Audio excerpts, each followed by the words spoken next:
Hey everybody, the Super Vader for 100 here, Douglas Blair Roberts, Mr. the Fanboy, and the Brown Skin Human, coming back at you with another pro wrestling review series, and this time this is my Impact Wrestling pay-per-view in 2020 and 21 review. The very first one we're going to start off with is one of my all-time favorite shows and one of the last Impact Wrestling shows I reviewed, and that was Slammiversary 2020. This is also the first in a series of Slammiversary reviews. This is the first one. This is my review of the first one. I'm going to go in random order. This is my review of 2020. The link to my original review from when this event actually happened, July of last year, that will be in the description box below for those of you who want to see that video. But yeah, this is Slammiversary 2020. But this is the intro to all Impact Wrestling pay-per-views in 2020 and of course 21. So yeah, there's this part. There's this part right here, the musical intro. Then the next part will be the results portion, followed by the match reviews. So with that being said, let's get started right now.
Hey everybody, it's time for my results portion of my April 5th edition of Impact Wrestling, which was another awesome show.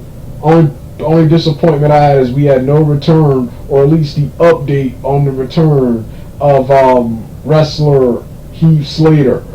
Other than that, another awesome edition of Impact Wrestling. Impact Wrestling.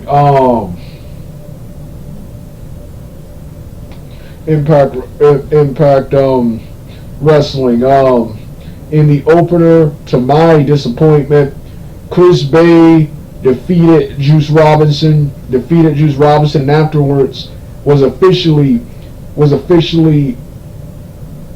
awarded a Bullet Club T-shirt by Jay White, thus joining the Bullet Club.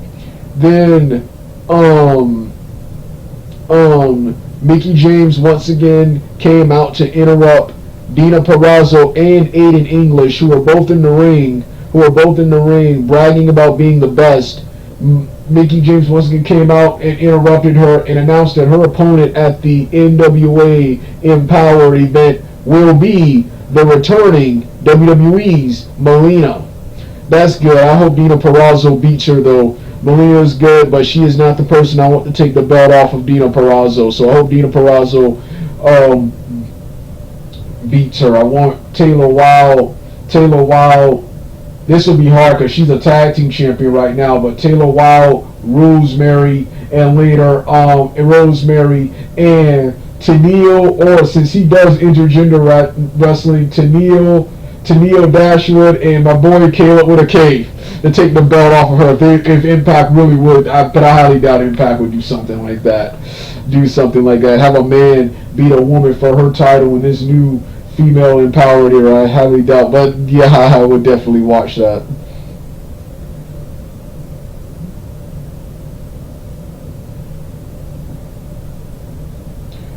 Jake Something defeated Daivari. Oh, I love this. In a four-way match, Jake Something defeated Daivari, Rohit Raju, and Trey Miguel in a four-way X Division #1 contenders match. I remember after this match, Josh Alexander and Sean Daivari got into it backstage, where on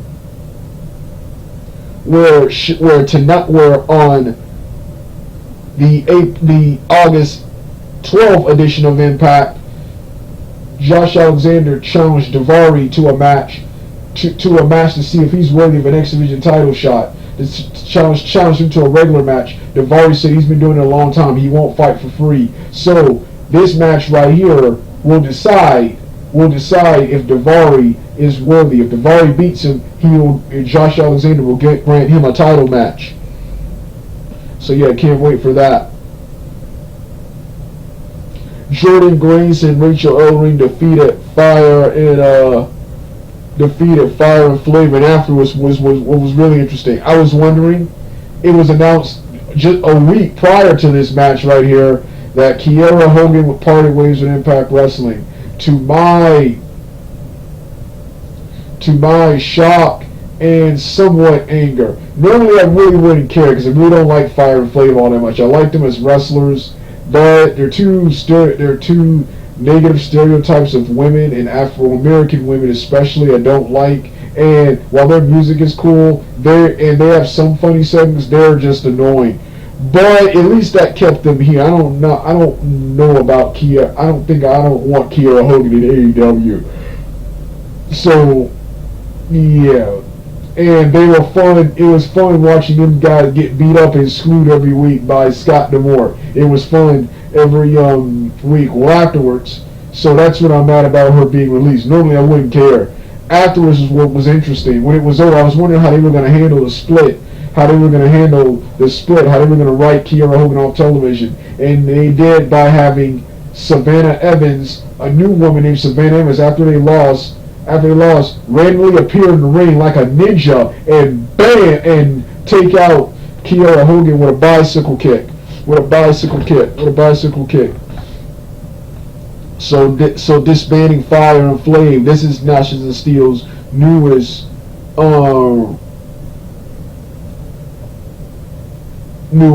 member. I wonder if will they continue the Fire and Flame with this gimmick, or I guess there will be a new Monster Heels step tag team. Anyway, Steve McLean defeated a jobber named Josh C.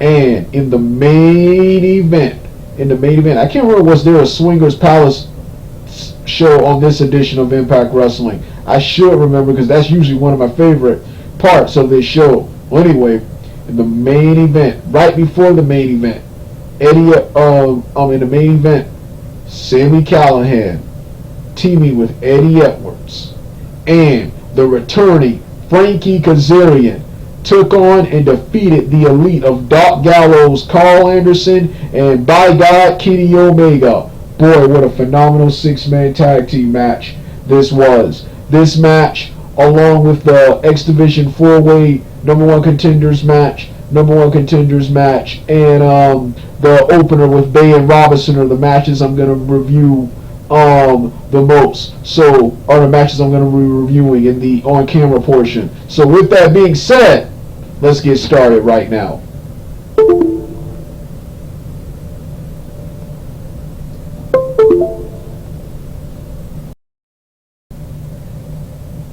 Shoulder tap. And let's show this off. Cordona's deceptively quick for his size. Time for my review of Matt Cardona versus Rohit Raju, the first match of the card. The first match of the card. This has been a good, solid feud for Cardona and Rohit Raju from Impact Wrestling. Sucks to see Rohit Raju lose again, but happy Matt Cardona got the win. And got his revenge for the Skylar match 2 weeks ago. 2 weeks ago, started off with the traditional chain wrestling. Then they got to the brawling. And both men hit a bunch of high impact moves, especially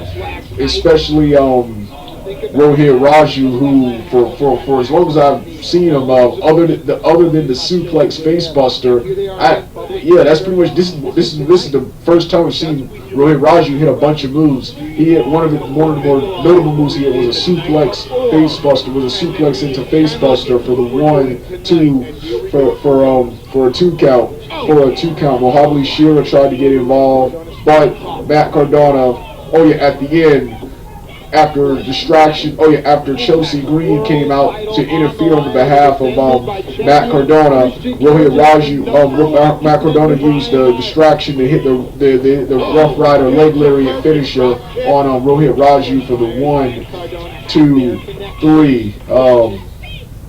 The Decay and followed by Tasha Steele's Evans match is next. He's focused on the here and now right now, and the only thing that matters is Rohit's in his way to help him with his battle against Decay. I don't know if it'll be successful, but at least it's worth a shot. Hey everyone, it's time for my review and short rant on the Decay versus Tasha Steele, followed by in Savannah Evans 6-man mixed tag team match. It was pretty good for while it lasted. While it lasted, but there was just nothing was really exciting about this match. Right team won. Rosemary won with the quote unquote. Rosemary won when Tara's hit the spear onto Falaba for the 1-2-3. Everyone performed well. Savannah was kind of green, but it's what it was. Just nothing really to talk about. It took forever to start too. So this is probably the weakest. This is probably of this card. This is the weakest match. So that's what it was. Next match is the Petey Williams McLean match, another favorite of mine.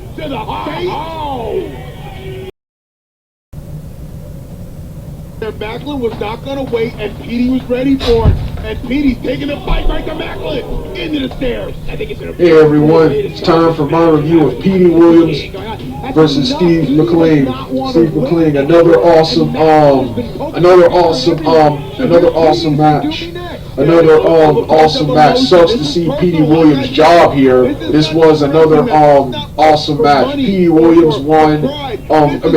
Steve McLean won with his signature finish. The match started off with with McLean trying to attack Petey Williams during his entrance. Petey Williams ducks the clothesline and the belt, and Petey Williams begins unloading on McLean, and the fight spills into the ring when McLean gets the advantage. The match goes back and forth, with Petey Williams controlling most of it, but McLean manages to hit his finisher for the 1-2-3. Finally, Happy McLean finally got his first real opponent and first real feud in Petey Williams. I think that Petey Williams had to be the job guy here, but Petey Williams, he's at that point in his career where he's putting people over. So Mouth is wide open.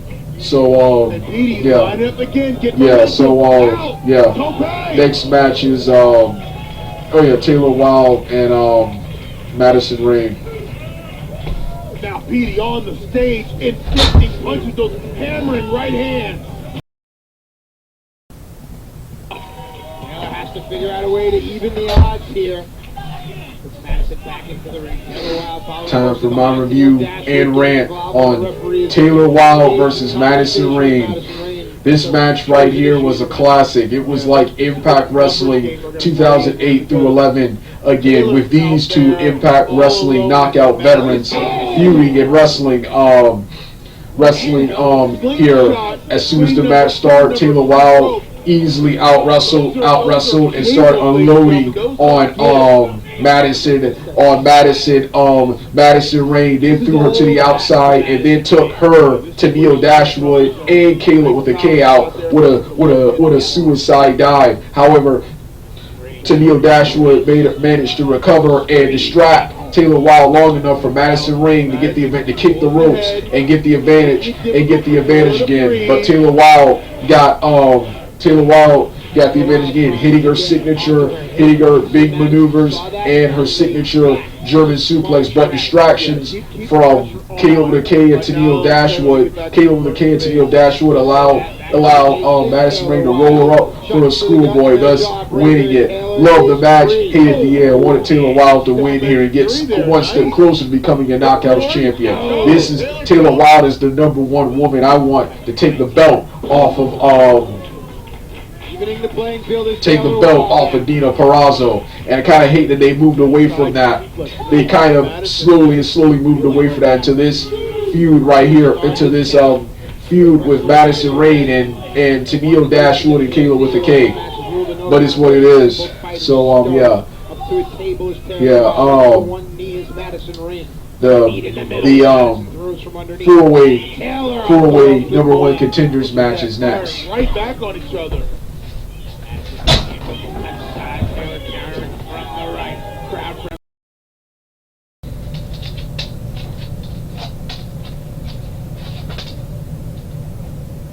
What's the strategy? The strategy is to keep your head on a swivel. We've talked about it before. A strike and attack can come from anywhere at any time, and you can't focus on one opponent. If you do, that's how you get caught out.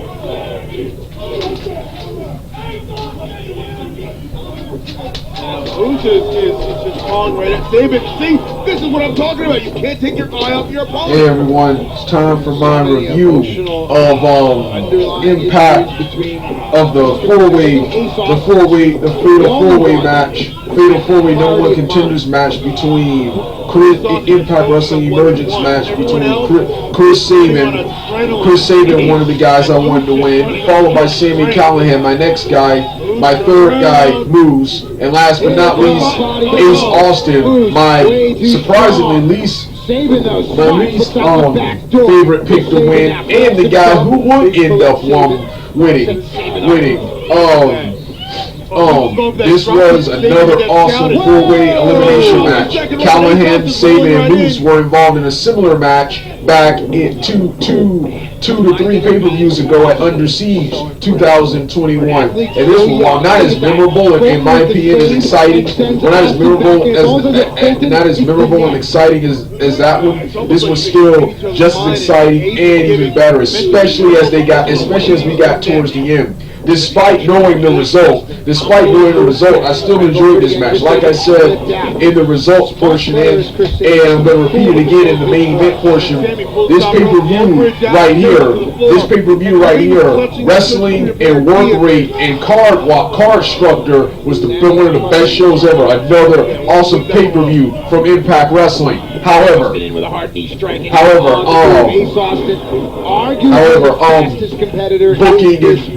booking wise, I got a couple of problems with a lot of decisions on this pay-per-view. And one of my decisions I had was Ace Austin winning this match here. After every man made their awesome entrances, everyone came to the center and started talking trash. Sabin and Ace Austin tried punches and kicks on both Moose and Callihan, and Moose easily countered, grabbed their legs and arms and threw them out of the ring. Then Moose and Callihan went back and forth went back and forth. Then Saban and Callahan went at it for a bit. Then Moose, then quote-unquote Moose came back in the ring and laid out both of them. Then Callahan, and in one cool moment, Callahan and Saban teamed up with multiple super kicks to try to knock Moose off his feet. And finally, Ace Austin came in and together 3 super kicks and a clothesline from Callahan finally took Moose off of his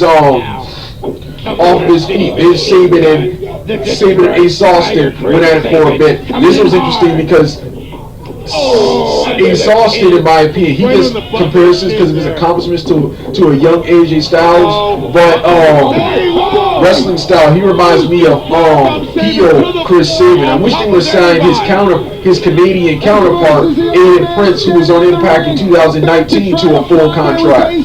Who is babyface Sabin? This is heel. Ace Austin is heel Sabin, meaning veteran, an older version of Sabin. So these two were going at it briefly. Then everyone just started going at it, exchanging signature maneuvers. Then the fight spilled to the outside. Moose ended up taking out everyone, taking out Saban, Callahan, leaving only Ace Austin. Then he was about to take out Ace Austin with the no Jack Henry spear, but Callahan interfered, grabbing Moose's leg, and Moose tried to grab him, but Callahan hit with the chair, allowing Ace Austin to roll Moose up for the 1, 2, and 3. He becomes your new #1 contender. And this is the problem I have now. I hated Christian Cage winning that Impact Wrestling Championship at Rampage 2 weeks ago, and badly wanted one of the 3 guys here, Saban, Moose, or Callahan, to take that belt off of him. Moose or Callahan should have won it off of Omega months ago when they had their shot. But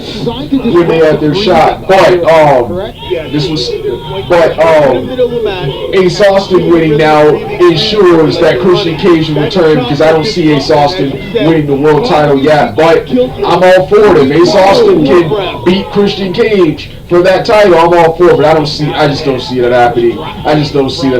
Yeah, way to hold the title hostage. Like I said, despite how awesome Impact and AEW is being, I am not watching on television until Christian Cage is out of the main event scene, and those belts are off of that belt is off of his waist.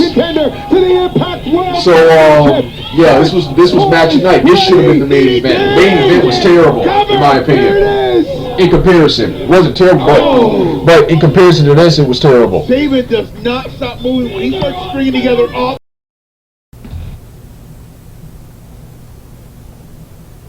Throwing both at the same time. Backdrop.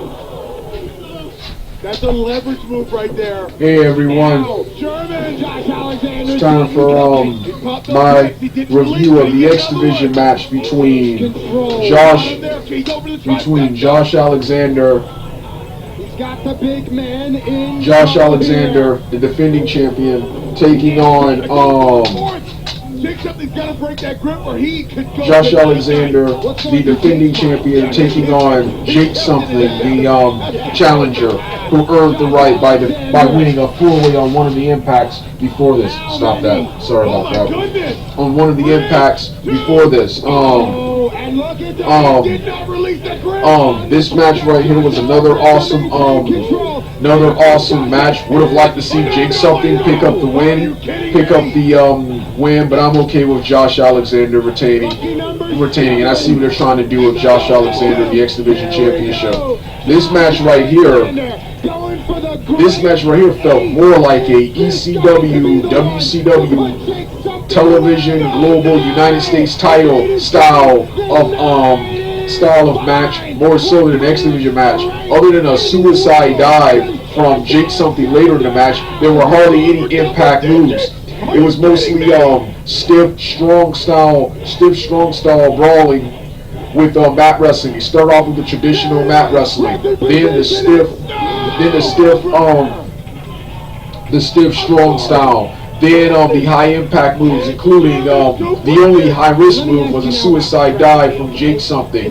After several more minutes of fighting and brawling, Josh Alexander wins with the underhook power driver for the 1, 2, 3, retaining his championship. And Josh Alexander showed respect to Jake Something after the match was over. That's what I like to see in wrestling and sports. So, yeah, great X Division TV title, Global Impact, United States Championship style of match right here. I hope Jake Something wins something in the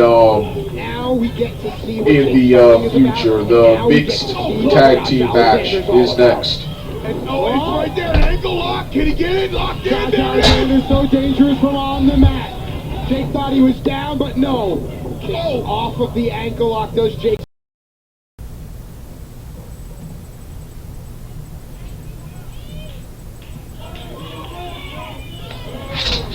Hey everyone. Hey everyone, it's time for my short off-camera review of the mixed tag team match between Can't push Melina around. Come on. WWE's Aiden English, who has a new name named Matthew Something. Matthew Something teaming with Dina Purrazzo, taking on the heels, taking on the babyface team of Trey Miguel, and of course Melina, who Dina Purrazzo faces at NWA Empower. This was a pretty good mixed tag team match. I'm happy Aiden English finally got onto the pay-per-view, and finally it looks like he's entering his first real feud, and that's with Trey Miguel. After he squashes Miguel, I hope he moves on to bigger things. This match was good at all, however it dragged on way too long. And, well, because the women characters are supposed to be featured, the two female characters are supposed to be featured on a big-time pay-per-view, they kind of got more time than the men did, but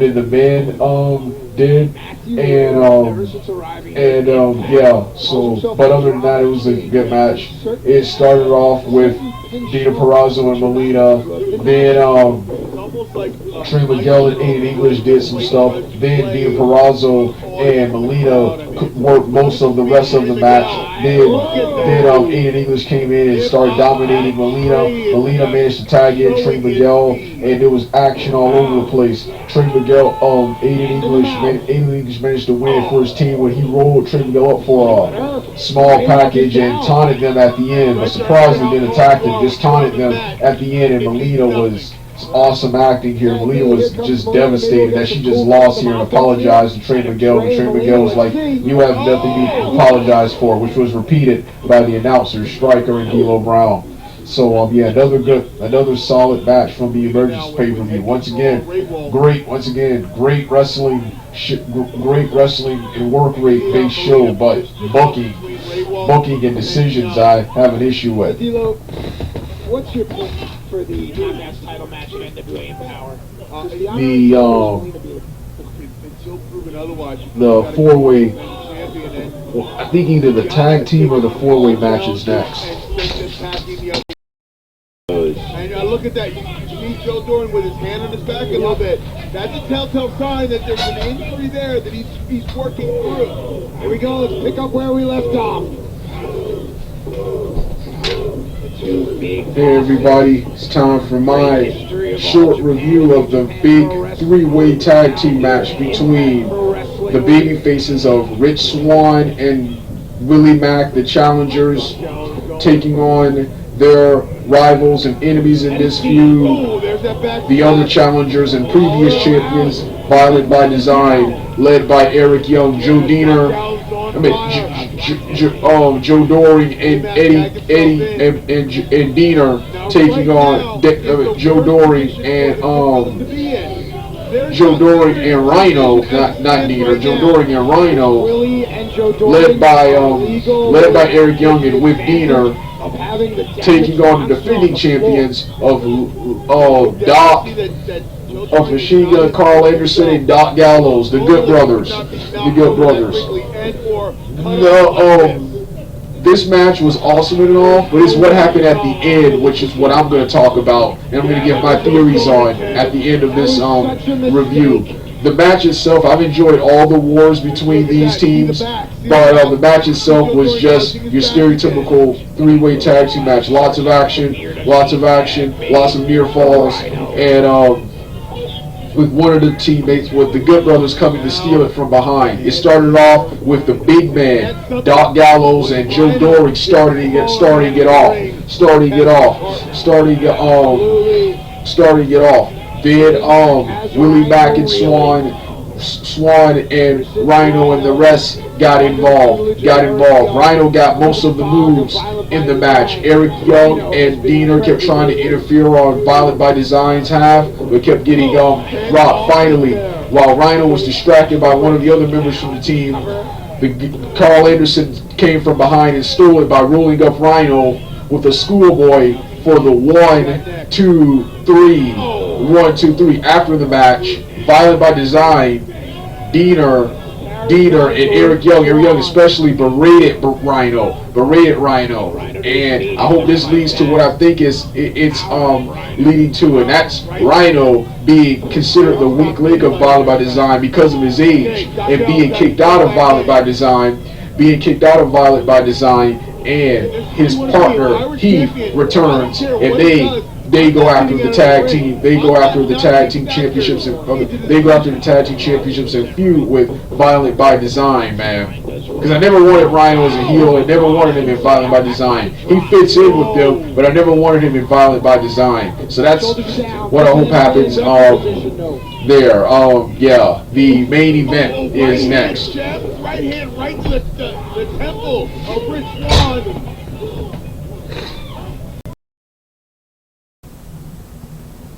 A near 20-year career we capped off tonight. Hey everyone, this is my review and rant on the Impact Wrestling Emergence main event world title match between defending champion Christian Cage and Brian Myers. This is my review and rant. This was a solid match, but it was boring at times, especially when Christian had the advantage.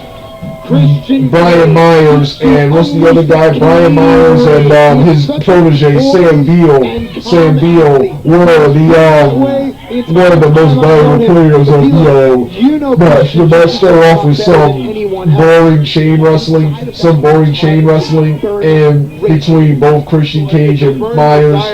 Then they were later tried again with Myers this time cheating and kicking Christian and punching him and start unloading on Christian, would then reverse with an elbow and briefly get the advantage. Brian Myers would hit several big moves in the match. One of the funnier moments in the match was when Christian Cage had the advantage. Sam Neo distracted him. Christian Cage took his notepad and threw it on the floor. And chased him, and Sam Beal took himself out by bumping into the laughter of the audience in the crowd. But that enabled Myers to take advantage and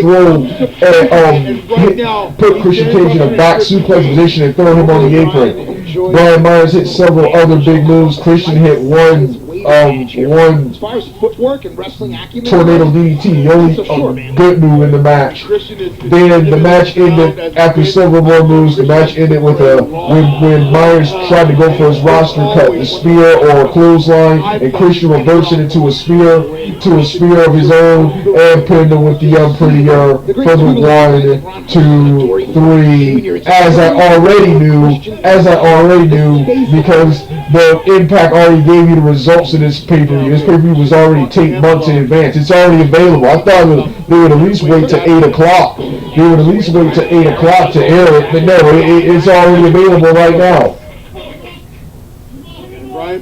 I thought we would at least wait until 8 o'clock today, but no, it's already available.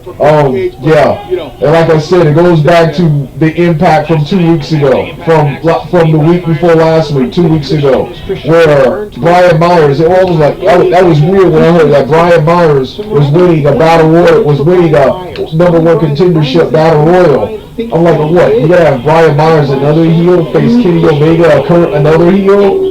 So what? You gonna turn Myers face for this feud, but then turn him back heel when it's over? when it's over, and then Christian came back and I'm like, please, no, don't do this. And on Rampage they did. Christian defeated Kenny Omega for his Impact title. And that's why we're here now. And like I said, this pay-per-view was a great pay-per-view, wrestling and work rate wise. Wrestling, work rate, and card wise was a great pay-per-view. Another great pay-per-view from Impact. But booking and storytelling, actually storytelling was okay. Booking was terrible. Ace Austin won a #1 contendership. I like Ace Austin. He has a bright future ahead of him. But he's only here because they need an uncredible guy for Christian Cage to hold him until he gets to all out, which is I'm pretty sure he will probably drop the title. Right there, switched again. Up to defend himself. He will drop the title. He will drop the title. So yeah, once again, Christian Cage kills another pay-per-view. Another good pay-per-view. Another good show killed by Christian. The past Dynamites, Rampage was the worst. And Impacts were absolutely terrible and dreadful with Christian Cage as champion being his center of attention. Like I said, I love Impact, AEW, but I am boycotting Impact Wrestling, and AEW's Dynamite and Rampage especially until Christian Cage is no longer champion and out of the main event scene. What about AEW and Impact permanently? But that doesn't seem like it's going to happen anytime soon. So just the first two. And from what I've seen, the shows were actually pretty good. But just Christian Cage being on there and being the champion of the show, being centered around him, makes the show terrible. Well, this has been my review and rant on Impact Wrestling. Christian Cage is starting to exert Impact Wrestling. Will not give Sam Beal his back. No. He's too smart for that. Impact Wrestling. Christian Cage has been in a spot like Sam Beal. He knows what his job is. What's the name you call it again? Emergence. You don't hear the rest of the music, and you don't hear the rest of the music. Turn the video off right now.